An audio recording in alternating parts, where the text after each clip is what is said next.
Hello students, मैं Vinita Tirkey, assistant professor Bharti college दुर्ग।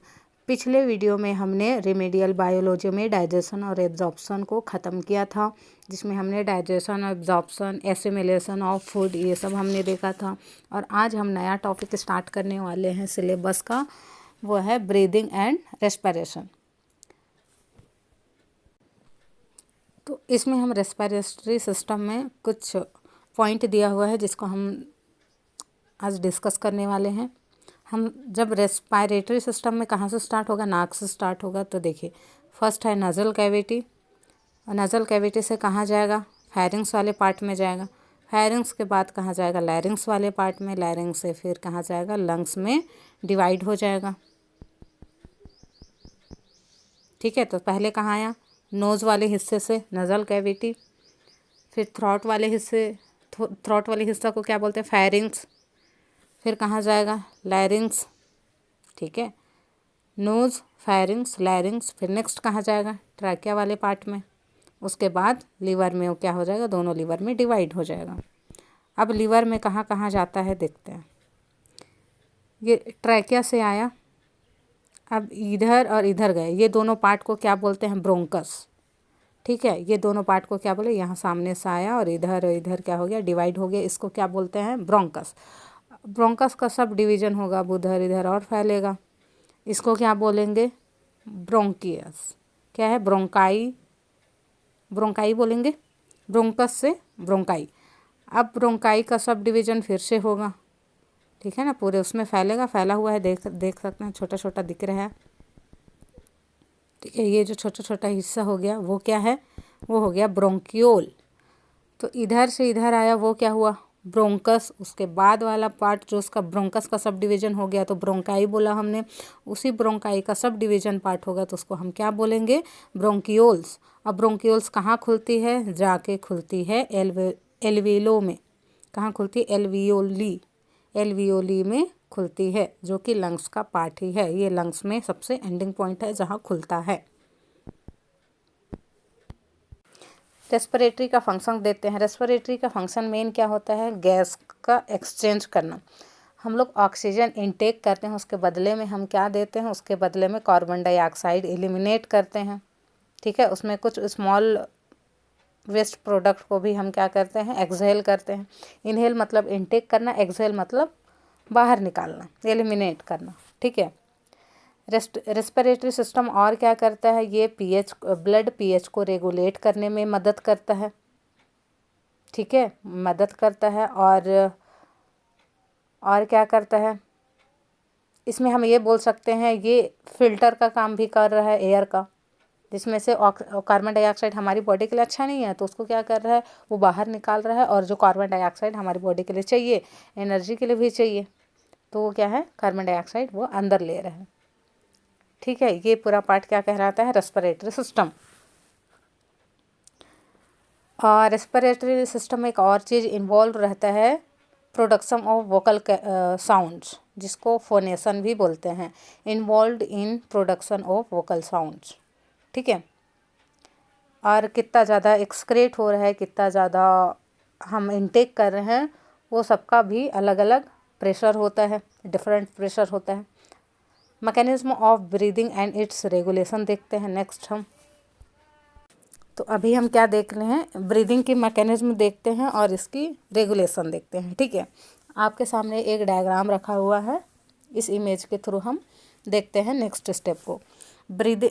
जो breathing process होता है, क्या होता है, जो ब्रीदिंग प्रोसेस होता है मेनली उसमें 2 स्टेप्स होते हैं।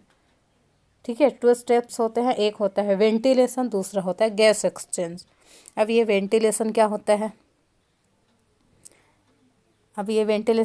है, वेंटिलेशन मेन क्या होता है, जो हम लोग ऑक्सीजन को इनटेक कर रहे हैं और कार्बन डाइऑक्साइड को क्या कर रहे हैं, एक्सहेल कर रहे हैं। ये दोनों प्रोसेस हम लोग इनटेक किए, फिर एक्सहेल किए, इनहेल किए, फिर एक्सहेल किए, ये क्या कहलाएगा, ये कहलाता है वेंटिलेशन। क्या कहलाता है, वेंटिलेशन मीन्स इन्वायरमेंट से हम लंग्स को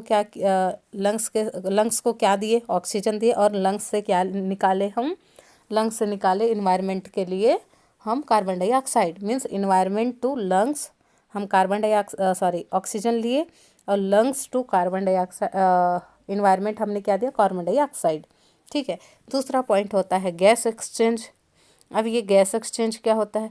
गैस एक्सचेंज ये है कि जैसे लंग्स टू ब्लड, लंग्स से हम क्या दिए, ब्लड को कार्बन डाइऑक्साइड ले लिए ब्लड से, ठीक है, और लंग्स से क्या दिए, ब्लड को ऑक्सीजन दिए। लंग्स से हम ब्लड को ऑक्सीजन दिए, और ब्लड का डीऑक्सीजनेटेड ब्लड जो है, मीन्स कार्बन डाइऑक्साइड को हमने क्या कर लिया, लंग्स ने ले लिया। ठीक है, मीन्स लंग्स ने ब्लड को ऑक्सीजन दिया, और ब्लड ने उसके बदले में क्या दिया, कार्बन डाइऑक्साइड दिया लंग्स को। ठीक है, ये कहलाता है गैस एक्सचेंज।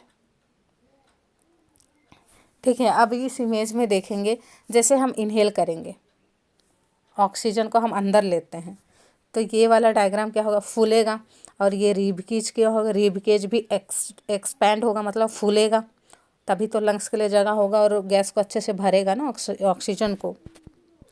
और डायफ्राम भी क्या हो जाता है, डायफ्राम भी फ्लैट होने लगता है, क्योंकि फ्लैट होगा तो उसका जगह बचेगा। किसके लिए जगह बचेगा, लंग्स के लिए। और जब मूव करते हैं तो क्या होता है, प्रेशर के साथ निकालते हैं, फिर डायफ्राम जो रिलैक्स में जाता है, मतलब वो अपवर्ड हो जाता है, यू शेप में थोड़ा सा आ जाता है। ठीक है, और इसमें क्या हो रहा है, थोड़ा सा फ्लैट शेप में आ गया है। एक्सहेल में क्या हो रहा है, थोड़ा सा यू शेप में आ गया है डायफ्राम। और बाकी सब भी क्या हो गए हैं, बाकी सब भी रिलैक्स फॉर्म में आ गया है। रिब केज को भी देख सकते हैं, कॉन्ट्रैक्शन हो गया है, लंग्स में भी कॉन्ट्रैक्शन आ गया है, कंप्रेशन आ गया है, मतलब ये अभी रिलैक्स फॉर्म में है। गैस को निकाले देन फिर रिलैक्स फॉर्म, फिर अब आएगा, हम ऑक्सीजन फिर से इनटेक करेंगे तो क्या होगा, रिब केज फैलेगा, जिसकी वजह से लंग्स को स्पेस मिलेगा और लंग्स भी फैलेगा, लंग्स पूरा ऑक्सीजन को अच्छे से लेगा। ठीक है, अच्छे से भरेगा। उसके बाद डायफ्राम भी इधर नीचे की ओर जगह देगा, फ्लैट होगा, ज़्यादा ही यहाँ मूव है ना, तो यहाँ क्या होता है, थोड़ा सा फ्लैट होता है। ठीक है, मतलब पूरा फ्लैट हो जाता है, वो नीचे मूव हो जाता है डायफ्राम, फिर बाद में नॉर्मल होता है तो कैसे अपवर्ड चला जाता है वो डायफ्राम। ठीक है, रिलैक्स फॉर्म में। ये होता है ब्रीदिंग, और ब्रीदिंग का मैकेनिज्म और रेगुलेशन। ठीक है, ये अभी कौन सा शेप में दिख रहा है, ये थोड़ा सा डोम शेप में दिख रहा है, और ये कैसा दिख रहा है, थोड़ा सा फ्लैट दिख रहा है। ये फ्लैट शेप में आ जाता है और वो क्या होता है, डोम शेप में चला जाता है। तो अभी जितना पढ़े वो क्या था, ब्रीदिंग और उसका वेंटिलेशन कैसा होता है और गैस एक्सचेंज कैसा होता है, ये सब हमने देखा।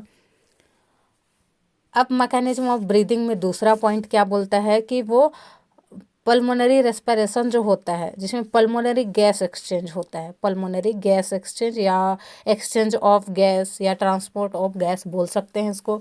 ये क्या होता है, देखिए, एक्सचेंज ऑफ गैस क्या हो रहा है, वो लंग्स से ब्लड को कैसे, लंग्स में क्या होता है, सबसे जहाँ जहाँ ओपन होता है उसको क्या बोलते हैं, एल्वोली, सबसे लास्ट में जहाँ ओपन होता है उसको क्या बोलते हैं, एल्वोली। लंग्स में जाता है, उसके बाद वाला पार्ट को हम क्या बोलते हैं, ब्रोंकस। ब्रोंकस का सब डिवीजन होता है, उसको क्या बोलते हैं, ब्रोंकस का सब डिवीजन होता है उसको बोलते हैं ब्रोंकाई। ब्रोंकाई का सब डिवीजन होता है उसको क्या बोलते हैं, ब्रोंक्यूल्स। ब्रोंक्यूल्स जहाँ ओपन होता है उसको बोलते हैं एल्वोली, जो कि बलून लाइक स्ट्रक्चर होता है। तो उसमें क्या होता है, एल्वोली जो कि लंग्स का पार्ट है, और ब्लड, इसमें गैस एक्सचेंज होता है। और गैस एक्सचेंज कैसा होगा, ब्लड क्या करेगा, ऑक्सीजन लेगा लंग्स से, मीन्स एल्वोली से, और कार्बन डाइऑक्साइड क्या करेगा, एक्सहेल करेगा, मतलब कार्बन डाइऑक्साइड ब्लड को, ब्लड जो है उसको दे देगा लंग्स को, एल्वियोली को। ठीक है, मतलब ये है कि जो ब्लड के पास डीऑक्सीजनेटेड ब्लड था उसको किसको दे दिया, लंग्स को दे दिया, मीन्स एल्वियोली को, और एल्वोली के पास जो ऑक्सीजन था उसको ब्लड को दे दिया। वो कौन सा ऑक्सीजनेटेड ब्लड है, ठीक है, वो फिर कहाँ जाएगा, फिर हार्ट में जाएगा, फिर through out the body circulate हो जाएगा। ठीक है, ये दूसरा पॉइंट हो गया। तीसरा पॉइंट क्या बोलता है, वो भी गैस एक्सचेंज कैसा होता है, इंटरनल। अभी हम क्या पढ़ रहे थे, एक्सटर्नल। अभी हम पढ़ेंगे इंटरनल रेस्पिरेशन, जो कि टिश्यू के थ्रू होगा, टिश्यू रेस्पिरेशन बोल सकते हैं या सिस्टमिक गैस एक्सचेंज बोल सकते हैं। इसमें क्या होता है, गैस का जो एक्सचेंज होता है, इसमें ब्लड और टिश्यू सेल के बीच होता है, ब्लड और टिश्यू सेल के बीच होता है। ब्लड क्या करता है, ब्लड के पास ऑक्सीजनेटेड और डीऑक्सीजनेटेड दोनों ब्लड होता है, ठीक है ना। अब क्या करेगा, ब्लड के पास ऑक्सीजनेटेड ब्लड है, जो कि एक्सटर्नल हम लोग पढ़ रहे थे, क्या आया वहाँ पे, ऑक्सीजनेटेड ब्लड आया, मतलब उसमें ऑक्सीजन है। अभी इंटरनल में जो कि अभी टिश्यू को देना है ऑक्सीजन ब्लड देना है, तो क्या करेगा, ब्लड आगे आएगा और टिश्यू को क्या करेगा, टिश्यू को ब्लड दे देगा और ऑक्सीजनेटेड ब्लड दे देगा। ऑक्सीजनेटेड मतलब वहाँ ऑक्सीजन है, और कार्बन डाइऑक्साइड को ब्लड क्या करेगा, खुद ही ले लेगा, ताकि वो ब्लड जो है आगे जाके फिर लंग्स के पास एल्वेओली में जाके वो एक्सचेंज कर सके। ये होता है इंटरनल रेस्पिरेशन। इंटरनल रेस्पिरेशन में हमने क्या सीखा अभी, कि ब्लड के पास जो ऑक्सीजनेटेड ब्लड है उसको क्या किया, सेल को दे दिया, और डीऑक्सीजनेटेड सेल के पास डीऑक्सीजनेटेड ब्लड था, उसको ब्लड ने ले लिया। अब डीऑक्सीजनेटेड ब्लड कहाँ जाएगा, वेना केवा से होते हुए कहाँ जाता है, हार्ट में जाता है। हार्ट में जाता है, फिर लंग्स के पास जाता है। लंग्स क्या करता है, लंग्स जो है एल्वोली पार्ट से क्या करता है, गैस एक्सचेंज करता है, मतलब डीऑक्सीजनेटेड ब्लड को रख लेता है और ऑक्सीजनेटेड ब्लड प्रोवाइड करता है किसको, ब्लड को, ताकि वो फिर से पूरी बॉडी में सर्कुलेट कर सके, जिसकी वजह से प्रॉपर एनर्जी बॉडी को मिले। नेक्स्ट पॉइंट हम क्या पढ़ने वाले हैं, regulation of respiration. Regulation of respiration, इसमें क्या होता है, respiratory centre regulates the process of respiration. Respiratory centre क्या होता है, प्रोसेस ऑफ रेस्पिरेशन को जो रेगुलेट करता है। रेस्पिरेटरी सेंटर को क्या करता है, रेगुलेट करता है, उसको हम क्या बोलते हैं, रेस्पिरेशन, ठीक है। रेस्पिरेटरी सेंटर को रेगुलेट करता है, उसको बोलते हैं रेस्पिरेशन, ठीक है। रेस्पिरेटरी सेंटर जो होता है वो डिस्पर्स्ड ग्रुप ऑफ न्यूरॉन्स होते हैं, जो कि मेडुला ऑब्लोंगेटा, पोन्स में ये पाए जाते हैं, ठीक है। और ये कौन सा पार्ट है, ये ब्रेन स्टेम का पार्ट है, ठीक है। इसको मेनली 3 एरियाज में डिवाइड किया गया है। पहला है मेडुलरी रिदमिसिटी, पहला क्या है, मेडुलरी रिदमिसिटी एरिया, दूसरा है न्यूमोटैक्सिक एरिया, और नेक्स्ट है एपनियोस्टिक एरिया। मेडुलरी रिदमिसिटी में क्या होता है, मेडुला ऑब्लोंगेटा जो है वो रिदम ऑफ रेस्पिरेशन को कंट्रोल करता है।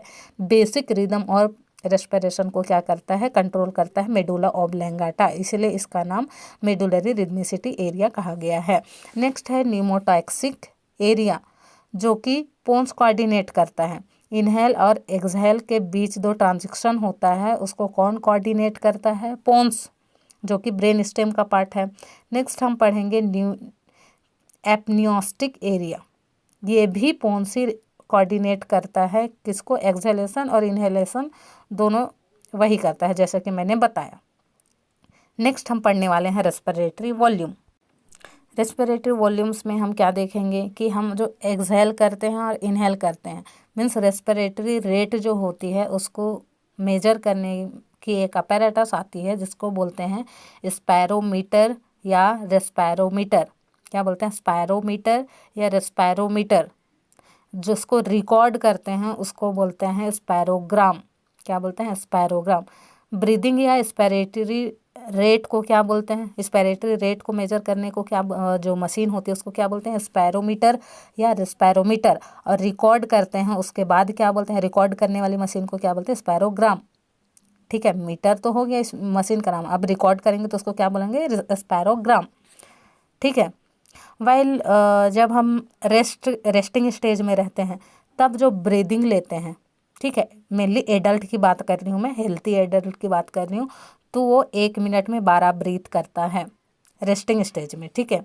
इनहेल और एक्सहेल करने में हमको कम से कम 500 ml हम एयर को इनटेक करते हैं और कार्बन डाइऑक्साइड को बाहर निकालते हैं, 500 ml, ठीक है। एक ब्रीथ जब होता है, एक ब्रीथ होता है उसको बोलते हैं टाइडल वॉल्यूम। एक ब्रीथ मतलब 1 मिनट में हमने 12 ब्रीथ किया है, ठीक है ना। उसी को जब एक ब्रीथ करेंगे उसको क्या बोलेंगे, टाइडल वॉल्यूम। एक होता है मिनट वेंटिलेशन, ये क्या होता है, टोटल वॉल्यूम ऑफ एयर हम लोग इनहेल किए, टोटल वॉल्यूम एयर हम इनहेल किए देन एक्सहेल किए पर मिनट, वो क्या कहलाएगा, वो रेस्पिरेटरी मतलब मिनट वेंटिलेशन बता रही हूँ। जो टोटल वॉल्यूम हम इनहेल किए एयर और कार्बन डाइऑक्साइड बाहर निकाले, एक्सहेल किए, रेस्पिरेटरी सिस्टम उसको क्या करेंगे, ये रेस्पिरेटरी रेट कहलाया। इसको मल्टीप्लाई किससे करेंगे, टाइडल वॉल्यूम से। मतलब minute volume is equal to 12 breath per minute, 12 breath किए per minute into 500 ml। 500 ml क्या है, एक बार में हम ब्रीथ करते हैं, तो कितना आएगा, 6 लीटर पर मिनट समथिंग आएगा। सो आई होप आप लोगों को समझ में आ गया होगा। So thank you so much.